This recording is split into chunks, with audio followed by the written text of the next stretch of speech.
So that was portfolio. That's probably like the most, important part to start with, because with that, that's the basis that you're going to form everything with. So like thinking about class projects, thinking about other projects you can do, and how you can shape that into a portfolio piece.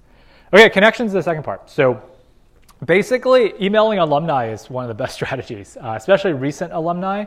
LinkedIn is a really good place to look people, email them, or message them on LinkedIn.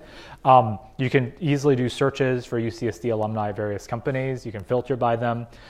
Besides alumni, just friends, family, dorm mates, instructors, TAs, basically anybody. Like, the thing with, this whole like personal connections and job connections thing, it's like, basically everything is fair game, right? Like if you're in a class, right, you have to basically do the stuff in the class, right? Like you have to, you do your homework, and there's like, a policy, you got to do the homework yourself, or like you have to, obviously for exams, like there are rules, right? You have to take the test yourself. You can't ask for help. You can't like search online for the answers. But like when it's your like life and job, like anything goes, right? Like anything goes, right? I mean, emailing people, talking to people that that they might know, your bosses from prior jobs or internships, even if they might not work in a field that you're directly working at, like any job you have, right? Like you'd be surprised, right? And you're like, oh, I just worked in this place. It has nothing to do with what I want to do for my career. Just talk to them, right? If you get along with them, just talk to them. They might have friends who are like, oh yeah, I have a friend who works in the field, or like my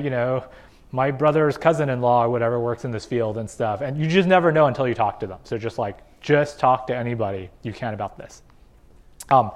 Most jobs are obtained via referrals from connections. So this is a really important point to hammer home, that if you can get a referral from someone at a company or at a particular place, you drastically increase your chances of getting an interview. Because if you don't have a referral, you're basically applying online, right? You're just sending your resume online, and like anyone can send their resume online, right? I mean, like 100,000 people, anybody on the internet can just start sending their resumes online, but many fewer people can get a referral into the company. So that drastically increases your odds.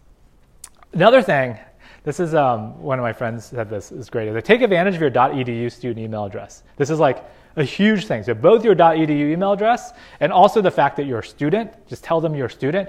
It like, that also gets you past like 500,000 filters, because like, once you are no longer a student and you have, some, random Gmail address or Yahoo or whatever, and you're cold emailing people, you're just like one of like 300 million people in this country who are just like emailing people online or messaging people online, right?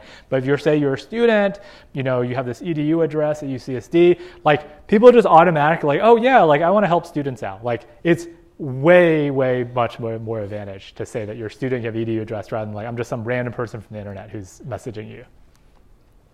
Also, another way to use your personal connections is as critique, right? Have them look over your portfolio, your resume, your LinkedIn page, your cover letters, anything. Basically, especially if they're from these companies, they can easily tell. They're like, oh yeah, like you should really update this page or change this thing. Like they'll be able to tell because they work in the field, right? Okay, so the hope is with this portfolio and these connections, you can hopefully get some internships. So the basic interview prep for these design internships, again, this is all just repeating what I said before, is walk through your portfolio, right? So the whole point of having a portfolio with a case study is that you can walk through it, and you'll walk through it with the interviewer. So just grab some friends and just explain your case studies to them, right? Literally just have them read over it, or just go and have them sit in front of your laptop and scroll through it and say, here's what I did for this part, here's why I did it, and then have them ask you questions. There's a lot of resources online I'll link to. Ideally, you want to be able to put your internship work in there. If you can't get internships, which is, it's getting more and more common, especially if you're early on, right? Because these internships, especially at kind of top companies, are really competitive to get.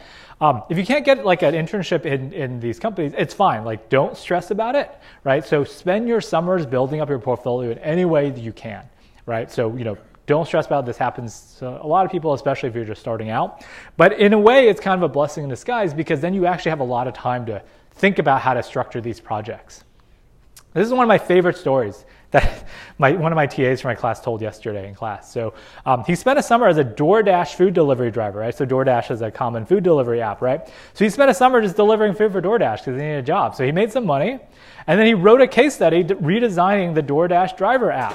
Right, so that was brilliant, right? So he spent a whole summer, trying to use the driver app to like deliver food, and like actually these services, whether it's DoorDash or delivery services, they are notorious. The driver apps or the apps for the workers are notoriously bad. Right? They're notoriously bad because no one pays attention to them, because all the best people are working on the customer apps, right? So like if you're doing Lyft or Uber or DoorDash or Postmates or whatever, the customer experience is the one they're optimizing for, right? They want those customer apps to be like super nice and polished and stuff. And then the poor drivers or like the people who have to make the food and like work at the restaurants, those apps are just terrible. Like they're just terrible because they don't put all the best people on it. So because he had to work as a delivery driver, he had to use the apps and like go through all the terribleness of those apps. And then he thought about ideas for how could we make this better. And this is brilliant because he was basically doing user research on himself all summer while actually having a job and working as well, right? So I thought that was just a brilliant, brilliant use of his summer.